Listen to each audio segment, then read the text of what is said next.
So I mentioned at the start of the show, we have a guest joining us. She'll be on the phone. I want to show you a picture. I brought her book with me.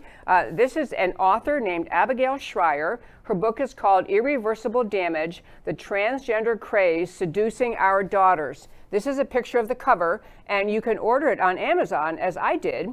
And it is a great, great book, very thoughtfully written and researched and just very thoughtfully written on a very, very tender topic and a very challenging topic in American society today. So I believe we have Abigail on the phone. Hi, Abigail. Hi. So glad you could join me. And your book, Irreversible Damage, I will tell you, I've discovered a lot of that you've written on this topic of the transgender craze, seducing our daughters. Going back to, I actually want to, first of all, great book. Congratulations on a great book. Thank you. You mentioned you've actually written articles in the past about the idea that this, there are, I don't know if phases is the right word, but you have challenges parents face when their daughters are going through some difficult phase in their life. And you actually wrote something in January of 2019. You called it When Your Daughter Defies Biology, but basically getting at the idea that parents have kids come home and say, in some degree or phase, I think I have a problem. So, and I guess I want to start with, there's so many things to talk about, but to start with, it seems in the last couple of years in America, all of a sudden an explosion of cases of alleged transgenderism. Girls, biological girls saying they really think that they're meant to be boys, boys meant to be being girls. And people look at it and say, well, how could this suddenly be happening? So you actually document and talk about the reasons some of this craze is happening. Can you just talk about why are we watching such a radical uptick in the number of cases of alleged transgenderism? So this is, girls go through these hysterias. This is the same population that would have been engaging in prior eras in anorexia and cutting and bulimia. It's girls who are sharing and increasing their own pain, and they're in real pain. We are seeing a mental health crisis facing our teenage and even tween girls that we've never seen before, very high rates of anxiety and depression. And these girls in distress look to the culture to explain their pain. And in prior eras, they might have said, oh, I'm so fat. If I weren't so fat, I would be happy. And today they're saying, oh, I'm not supposed to be a girl. I'm really a boy. That's a great description to start with, and it is a very troubling thing. And you may be aware, I'm sure, I know you are aware of a case in Dallas where we had a family, they had twin boys, the parents divorced, and the mom was wanting one of the boys, these identical twin boys, to be a girl. It was saying that he was really a girl. The dad was saying, no. So, I mean, I would imagine in stressful situations too, and the child apparently exhibited some behaviors going in both directions. So I imagine even stresses at home contribute to kids' confusion in this area. Is that right? Well, they certainly can. I mean, the thing to know is, first of all, I'm not talking about the little kids. So I'm talking about teenage girls, adolescent girls with no childhood history of gender dysphoria, no childhood history of discomfort in their biological sex, who hit puberty, and they are in a lot of distress. And incidents that in prior eras wouldn't have been considered traumas are traumatic for this generation. So maybe they don't fit in at school, maybe they lose their friend group, maybe they get dumped by a boy, or maybe they have the death of a pet or even a grandparent. Things that happen in middle and high school, and were more typical of prior generations, are absolute crises for these very sheltered young girls. So it does throw them into a tailspin. And unlike in prior generations who spent more time with their girlfriends in person, this generation spends most of its time online. They don't hang out with their friends without the internet. So when they have questions about who they are and how to deal with their discomfort and why they're not perfectly pretty or feminine or whatever it is, they take those questions to a very bad place, which is the internet and social media. You actually have a chapter called The Influencers, and it is, among things, describe people online who are not just describing their own challenges and maybe their dysphoria, but actually kind of walking them through it, celebrating it, normalizing it, legitimizing it.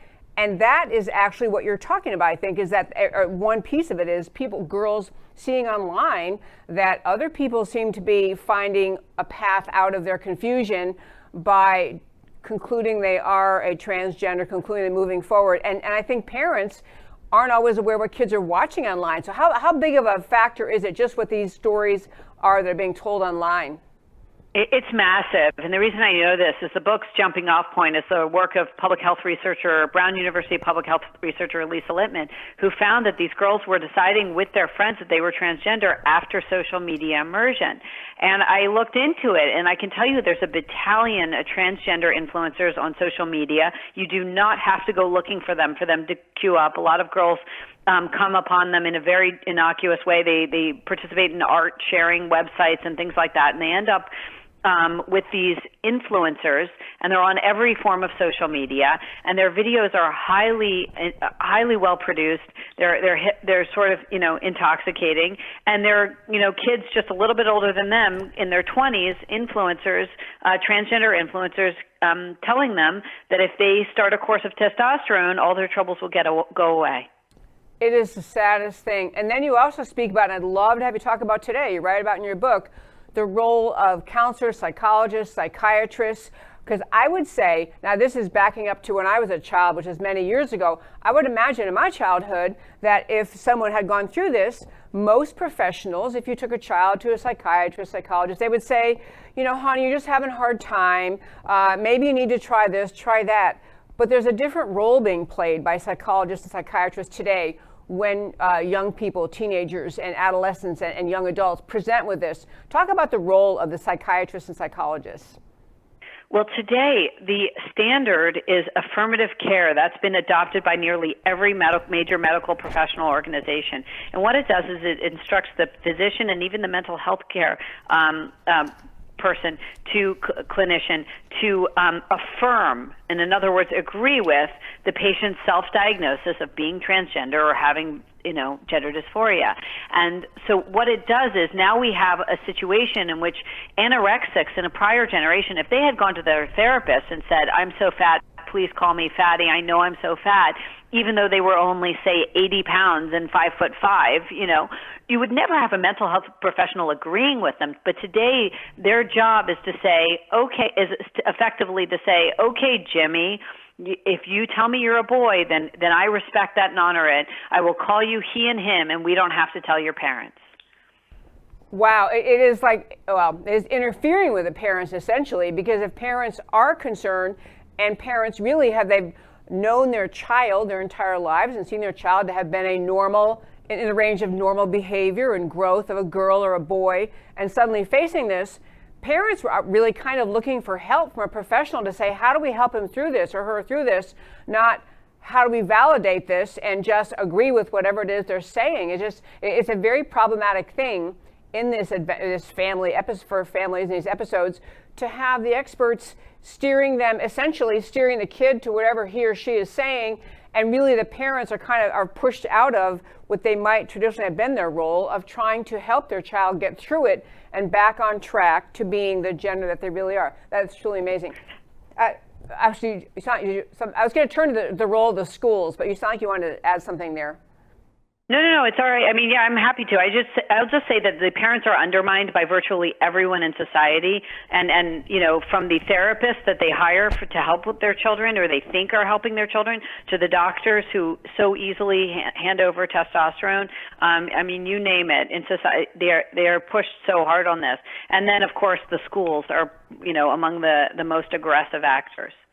Yeah, I'd love to have you talk about the role of the schools, because I do think that many parents, especially if their kids are grown and they haven't been involved in public school life in a while, or private school life too, maybe are not aware of all the changes that have happened. So talk about the role of the schools in this craze.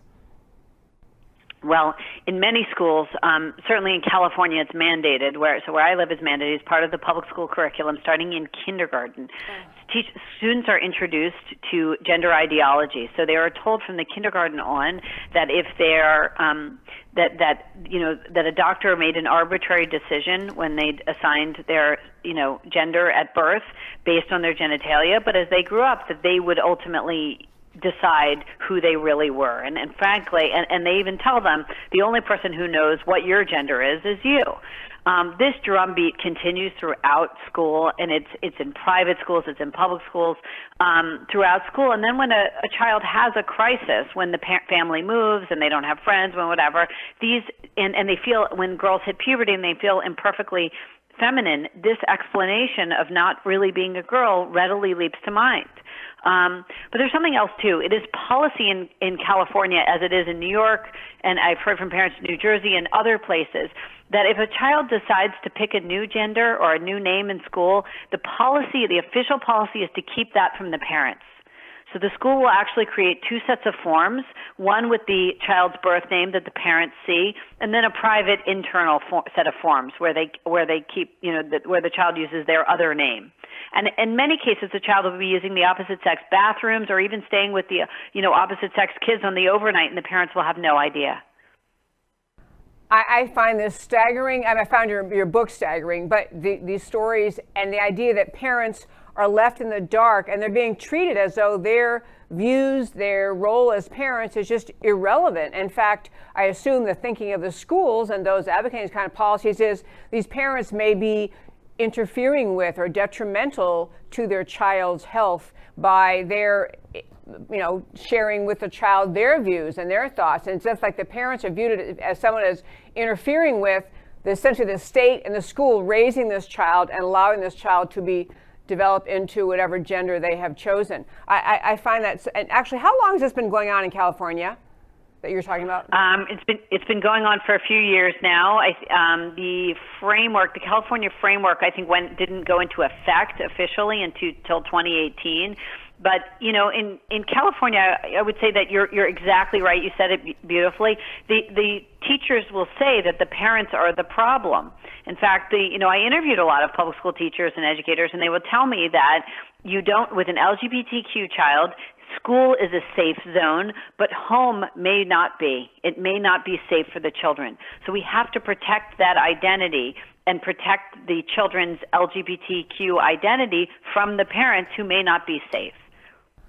Wow. You had another article, by the way, this article I'm pretty sure we put up on our website, americacanwetalk.org, for today's show links. You had an article from Daily Mail, and I don't see the date on it quickly. Oh, yeah, it was July of this year, where you were talking about the idea that parents are actually, the caption of the article was, too scared to stop their transgender children taking hormone blockers because of pressure from aggressive schools and fear of being shamed on social media. That's a staggering place for us to be in America, where we think we're a country more or less rooted in traditional family units, which I realize have much change. A lot of change has happened in the last several decades. But you're actually talking about parents afraid to interfere with their child being given hormonal blockers, because they will be shamed. Can you talk about who does that shaming and how? Oh, well, I think that any parent who says, honey, I don't think this is right. This is coming out of nowhere. You never were even a tomboy. I know you have anxiety and depression, but this doesn't seem to be right.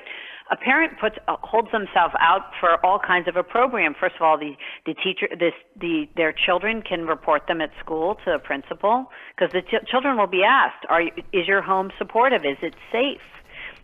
Parents are really worried of losing their authority over these kids because they're really terrified that their kids will self-harm. It's not self-interest. It's not even just about, the number of parents who have said to me, I don't care if I get fired from my job. What I'm really worried is that she'll cut me off at some point, and then I won't be able to stop her from, undergoing a voluntary double mastectomy, as they do, or going on a course of testosterone, which causes all kinds of harm. Wow. Okay. You have a chapter called The Regret, and I had a couple articles ready, but I'd rather have you just talk about it.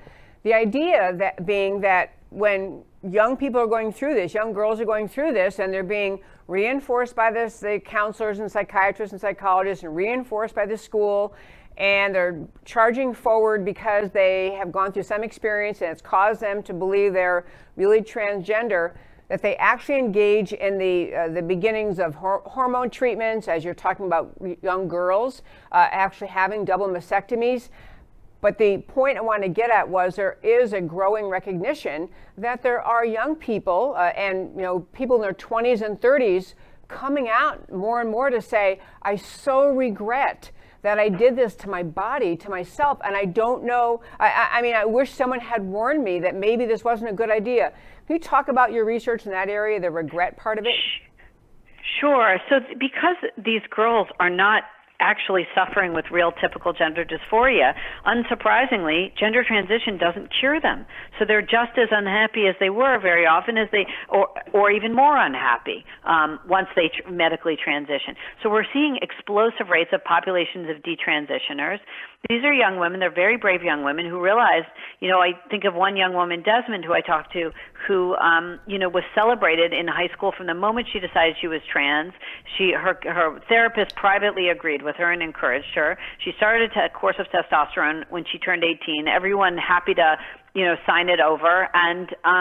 And of course, she ended up with terrible uterine cramping and atrophy, which can happen from these massive doses of testosterone that they put these young women on, 10 to 40 times what their bodies would normally endure. And she had terrible uterine cramping and had to have a hysterectomy. And it was only when she woke up from a hysterectomy that she realized that her cheerleaders were gone and she'd made a terrible mistake.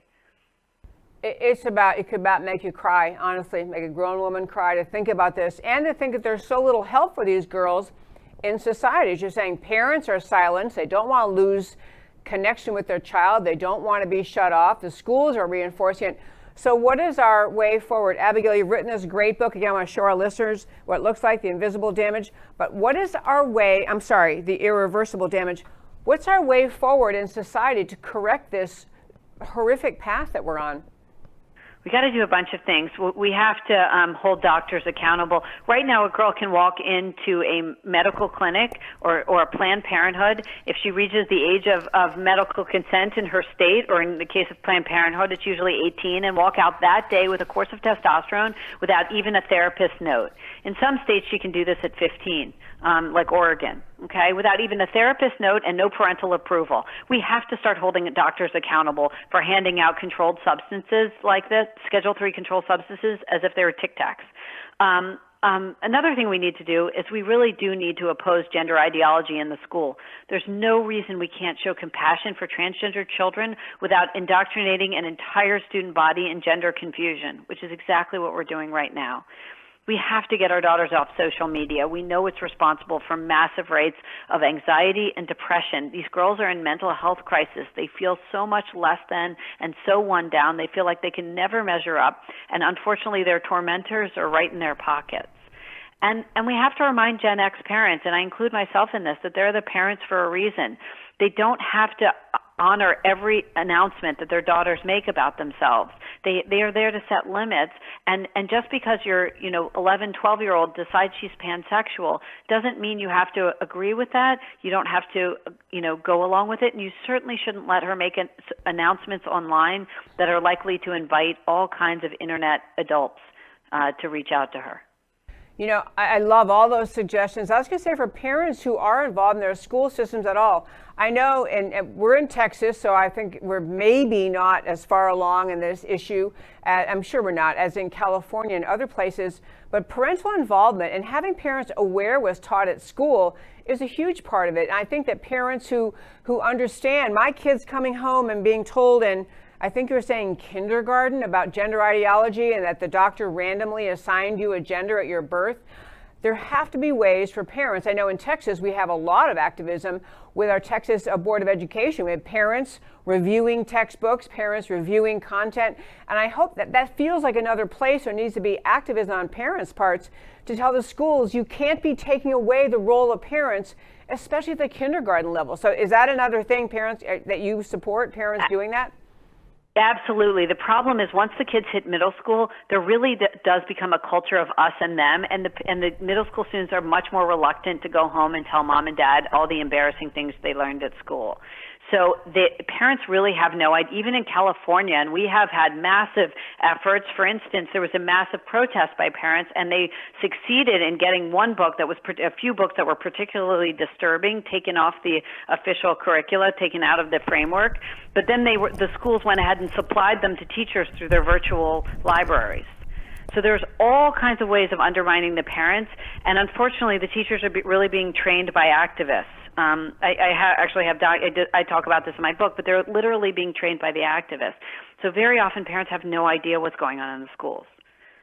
Wow. Well, I can hear, I have friends in Texas. We did not homeschool our kids, and they are grown, but I have friends who did. And I can hear my friends, my voice saying in my ear saying, you know what, this is why parents homeschool, because they pull their kids out or put them in a private school where they have more direct impact on what the kids learn. At homeschool, obviously, I guess you control it all, but at other private schools, and I can see that frustration parents have if they can't penetrate, they can't understand what's being taught in their kids' schools, and they can't get the schools to openly tell them. Eventually you're going to drive kids away, which may be one wedge ultimately that makes the schools realize we have to be more responsive and more, to use a trendy word, inclusive in whose advice we listen to, what we teach children. I actually think that this could begin to be a wedge that will drive parents and kids away from public school if they feel like they can't get on top of or get involved in what their kids are learning.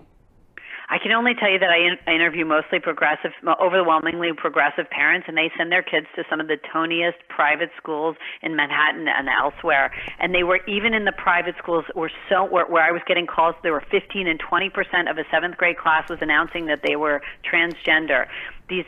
Some of these young girls had watched as 2 or 3 transgender speakers came to speak to their school, and lo and behold, a lot of the young girls decided, oh, that's me, I'm transgender too.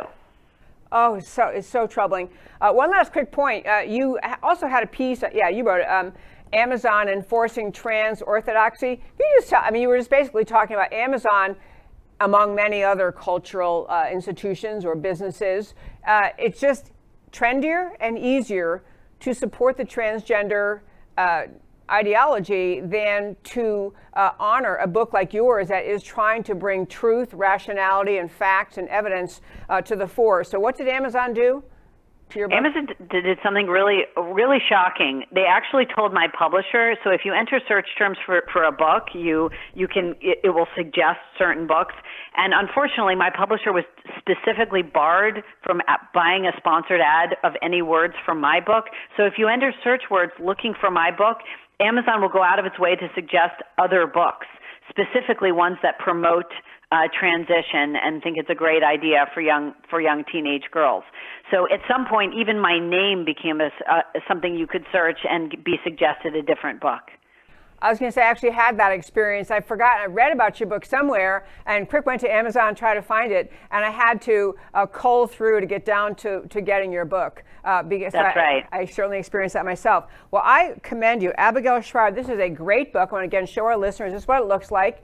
And we mentioned before she came on air, the picture on the front it's a great, it's a symbolic and accurate, alarmingly accurate picture portrayal on the cover, but it's called Irreversible Damage, The Transgender Craze, Seducing Our Daughters, Abigail Shrier. Abigail, thank you for taking time and joining us today. Thank you so much.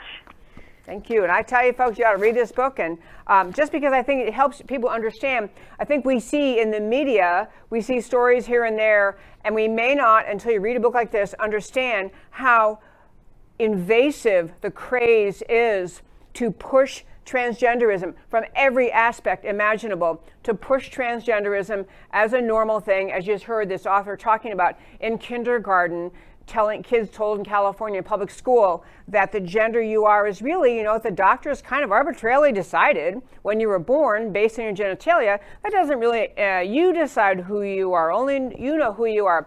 I mean, I think if parents even at that level could begin to be involved in public schools and say, no such thing is happening in our schools, it's going to be a major pushback in our country needed, because this is horrific. The stories about girls who get duped, lured into this because they, as you're hearing Abigail Shrier say, because they're unhappy, because things are happening in their lives, and other generations they might have become anorexic or some other, problematic behavior.